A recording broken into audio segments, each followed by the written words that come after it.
சொல்கிறீங்க, ஊழியக்கார ரிஜெக்ட் பண்ண சொல்கிறீங்க. அப்போ நீங்கள் தான் எல்லாத்துக்குமா எங்களை அடிமைப்படுத்த பார்க்குறீங்கன்னா நீங்களை வச்சு கர்த்தராச்சு. என் மீது விழுந்த கடமை, நான் சொல்கிறது என் கடமை, நான் சொல்கிறேன். கேட்டு நடந்துக்கிறது உங்களுடைய ஆவிக்குரிய புத்திசாலித்தனம், ஞானம். தேவையில்லாத எதுக்கு ஒரு தகப்பன் போதாதான்?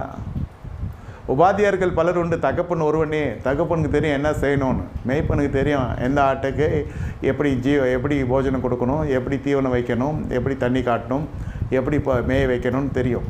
அந்த கிருபை கர்த்தர் தரார். That's the progress in your life. கட்டாயம் அந்த ஆத்துமாவுக்கு சத்தியமாக தெரியும் இந்த மனுஷன் தேவ மனுஷன். என் ஆடுகள் என் சத்தத்துக்கு செவி கொடுக்கிறது ஆண்டவர் சொல்கிறாரு. ஆடாக இருந்தால் நீ கேட்ப, நீ மாடாக இருந்தால், மாடுன்னா தெரியும்ல, நீதிமொழிகள் 7வது அதிகாரம். மாடு அடிக்கப்படுகிறது போல் இந்த வாலிபன் திருமணமான பின்னாடி போகிறா, புருஷன் இல்லாத நேரத்தில் வீட்டுக்கு சந்து முனையில் கூப்பிட்டு போகிறாவோ, வா இன்பமாக இருக்கலாம். அதான் அந்த ஃபோன் காலு மெசேஜ்